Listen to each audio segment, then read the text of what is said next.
की जनता जनार्दन जिंदाबाद। उसको भी पकड़ो, उसको भी चेहरे नहीं इंसान पर ही जाते हैं, चेहरे नहीं इंसान पर ही जाते हैं, मजहब नहीं ईमान पर ही जाते हैं। तो सुना अभी आपने, हर गली हर गांव के अंदर पंचायत चुनाव को लेकर के जो प्रचार प्रसार का काम है वो जारी है।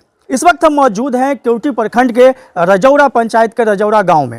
आपने नज़ारा देखा होगा कि यहाँ की गलियों के अंदर जो गाड़ियां हैं प्रत्याशियों की वो लगातार दौड़ रही है। हर प्रत्याशी अपने इलाके के जो वोटर हैं उसे कहीं ना कहीं लुभाने के लिए अपनी जो तैयारी है उसको लगातार वो करते चले जा रहे हैं। अब बहुत ही कम दिन बाकी रह गया है यहाँ के चुनाव को लेकर के, वोटिंग को लेकर के 15 नवंबर को होना है। तो इस वक्त हम यहाँ रजौरा में हैं और जो हमारे साथ इस वक्त एक प्रत्याशी हैं, हालांकि ये पहले भी यहाँ से चुनाव लड़ चुके हैं इस पंचायत से, लेकिन वो हार गए थे। पिछले बार जब वो लड़े थे तो तीसरे नंबर पे थे, जिनका नाम है इम्तियाज़ अहमद उर्फ भोला जी। तो हम उनके यहाँ पे हैं, उनसे हम बात करेंगे कि इस बार कैसी उनकी क्या तैयारी चल रही है चुनाव को लेकर के। मुखिया के लिए इन्होंने अपना नामांकन फिर से किया है। आप पहले भी जो है मुखिया के उम्मीदवार रहे हैं, चुनाव लड़ चुके हैं, पिछले बार आप हार गए थे, इस बार फिर से आप चुनाव में हैं। क्या कैसी तैयारी चल रही है और क्या कहेंगे? इस बार तैयारी बहुत ही जोरों शोर पे चल रही है।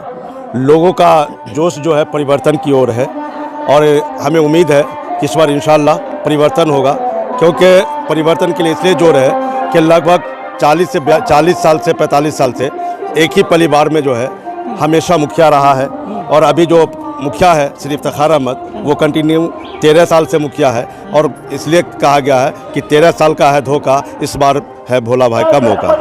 अगर देखा जाए कि 13 साल का विकास की बात किया जाए तो उनको जो जीते हुए मुखिया है उनको चाहिए कि विकास के मुद्दे पे आके वोट मांगना चाहिए, विकास के क्षेत्र में जाके बात करनी चाहिए, अपनी जनता से विकास पे बात करनी चाहिए कि हमने विकास किया है वोट हमें दे।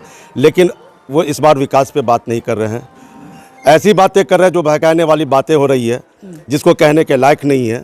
हम इसलिए अपनी जनता से अनुरोध करता हूं कि किसी के बहकाने में नहीं आना है, इस बार भोला भाई को अपना मुखिया बनाना है, क्योंकि हम हमेशा आपके साथ हैं। 5 साल से जब भी किसी ने याद किया मुझे, मैं रात के 12 बजे हो या दिन के 10 बजे हो, मुझे कभी भी जनता याद किया है तो मैं उनके कदमों से कदम मिला के साथ चला हूँ और इंशाल्लाह मुझे अपनी जनता से पूरी उम्मीद है, रजौरा पंचायत की जनता से, कि इस बार मुझे वोट जरूर देगी। तो क्या है मुद्दे, क्या है यहाँ स्थानीय पंचायत चुनाव को लेकर के, क्या मुद्दे हैं जिनके ऊपर आप जो है जनता से वोट मांग रहे हैं? मुद्दे क्या है? देखिए मुद्दे में यह है कि मैंने बार बार यही बात बोल रहा हूँ कि 13 साल से जो मुखिया है श्री इफ्तिखार अहमद, आप जब रजौरा गांव में घुसे होंगे या रजौरा पंचायत में घुसे होंगे तो आपने रोड की हालत देखी होगी। ये रोड जो है आपको MLA MP के फंड से ये जो मेन रोड है वो बनता है, लेकिन मुखिया फंड से जो भी रोड होगा आप वहाँ जाएंगे तो उसकी हालत देखेंगे तो आपको खुद परेशानी होगी कि क्या रोड है। अगर वार्ड नंबर 14 में चले जाएँ अभी भी पानी मौजूद होगा, वार्ड नंबर 7 में चले जाए, वार्ड नंबर 5 में चले जाए, वार्ड नंबर 8 में चले जाए, गली गली में जो है रोड ख़राब बने हुए हैं, या वार्ड नंबर 13 में जाए, कहीं भी जाए। लेकिन सबसे बढ़िया आपको रोड के सामने, यानी कि आपको नज़र खुद आ जाएगा कि 13 साल में जो मुखिया है उसने विकास का काम अगर किया होता तो नाला सबसे पहले ज़रूरी है कि गाँव घर में नाला जो पानी बहता है, लेकिन कहीं भी जाएंगे तो आप नाला मौजूद नहीं पाएंगे। अच्छा चलिए, मुझे एक चीज़ का आप जवाब दीजिए। अगर मान के चलिए कि इस बार जनता ने आपको सपोर्ट किया और आप मुखिया जी बन गए, कौन कौन से ऐसे काम होंगे जिनको आप करना सुनिश्चित करेंगे? मेरा सबसे पहले मुद्दा है कि मैं अपने पंचायत की जनता को ये कहना चाहता हूँ कि अगर मुझे इस कुर्सी पे बैठाते हैं, मुझे मुखिया बनाते हैं और उस लायक समझते हैं, तो मेरा सबसे पहला मुद्दा है कि गांव में जो पानी का व्यवस्था, जो पानी रोड पे आता है, तो सबसे पहला मेरा मुद्दा है कि नाला का इंतज़ाम करना। दूसरा मेरा मुद्दा है कि गांव में फ्री एम्बुलेंस की सुविधा प्राप्त करना, क्योंकि गांव में कोई बीमार पड़ते हैं, हम लोग देहात इलाका में रहते हैं, हॉस्पिटल जाने की ज़रूरत होती है, किसी की गाड़ी नहीं रहती है। अगर एक एम्बुलेंस पंचायत में फ्री रहेगा तो किसी वक्त भी कोई भी मरीज़ को जो है आसानी से दरभंगा पहुँचाया जा सकता है। तो दूसरा मुद्दा ये है। तीसरा मुद्दा मेरा ये है कि हर नौजवानों को जो है अपने खेल कूद का सामान मुहैया करा जाए, अपने पंचायत को सुरक्षित रखने के लिए CCTV कैमरा का लगाया जाए। हमारे पास बहुत सारे मुद्दे हैं, लेकिन मेन मुद्दा मेरा जो है कि पंचायत में हर घर घर के पास नाला मौजूद रहना चाहिए, जो किसी का भी पानी आए तो नाला के अंदर गिरे और गांव से बाहर पानी रहे। चलिए, तो ये बताइए कि आप अपनी जीत को लेकर के कितने आश्वस्त नजर आते हैं? मैं रजौरा पंचायत की जनता से पूरी उम्मीद करता हूं कि लगभग इस बार परिवर्तन का है नारा, और जवान पे आप किसी भी जगह जाएंगे तो वो परिवर्तन की ओर राह देख रहे हैं, क्योंकि विकास सिर्फ विकास विकास जो कहते हैं तो विकास नाम का रह गया है, लेकिन धरातल पर विकास नाम की कोई चीज़ नहीं है।